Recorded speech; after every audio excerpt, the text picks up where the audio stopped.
When I was 18, freshly out of high school, my friends and I did what most teenagers do: find ways to entertain ourselves in the most random, sometimes reckless ways possible. It was summer, the nights were warm, and that particular Friday was one of those nights where anything felt possible. Or, so we thought. That night started like most of our nights. My best friend Aaron and I decided we'd meet up with two girls he knew. They were sisters, Sam and Jess. Jess was older, and Sam, well, let's just say I had a bit of a crush on her. Aaron told me we'd take them to this secluded spot by the cliffs overlooking the beach. Romantic, right? It sounded perfect, until it wasn't. The vibe in the car was great. Aaron was cracking jokes, Jess and Sam were laughing, and I was doing my best not to act awkward around Sam. By the time we reached the cliffs, the moon was high, casting this eerie, silver glow over everything. There wasn't another car in sight, just us, the cliffs, and the sound of waves crashing far below. We parked, grabbed some blankets, and made our way to the edge of the cliffs. The view was unreal. You could see the ocean stretching out endlessly, the waves sparkling in the moonlight. But something felt off. I couldn't put my finger on it at first. It was like the silence between the waves was too long, too heavy. And then I heard it.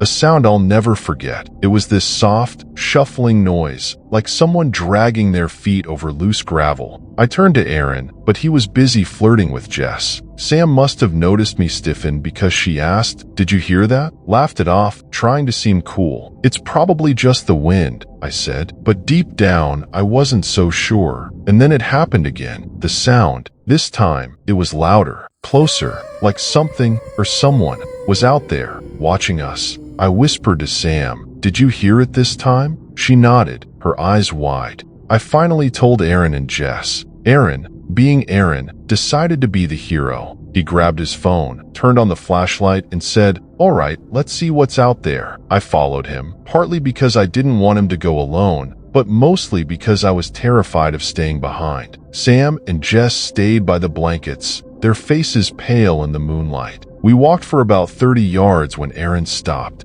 "Did you see that?" he whispered. I didn't see anything at first, just the faint outline of bushes swaying in the wind. But then it moved. At first, I thought it was a person. But no, this thing was too tall, too wrong. Its limbs were too long, its movements jerky and unnatural, like a puppet with its strings tangled. Aaron froze. I whispered, "Let's go," but he didn't move. The sound snapped Aaron out of it. We turned and ran, sprinting back to the girls without looking back. When we got there, we didn't have to say anything. They could tell by our faces that something wasn't right.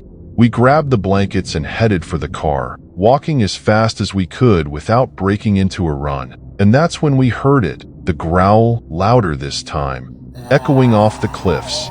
Jess screamed, and Aaron shouted, "Run!" We barely made it to the car. Aaron fumbled with the keys, and for a split second, I thought we weren't going to make it. But then the doors unlocked, and we piled in. As Aaron started the engine, I looked back one last time, and I saw it. It was standing at the edge of the parking lot, watching us, its head tilted unnaturally to the side, its mouth slightly open, revealing jagged, uneven teeth. It didn't chase us. It just stood there, watching. We didn't stop driving until we were miles away. No one spoke. We were too shaken to even process what had just happened. To this day, we don't know what we saw. Was it a person? An animal? Something else entirely? I've told this story to a few people over the years, and they all have the same reaction: disbelief.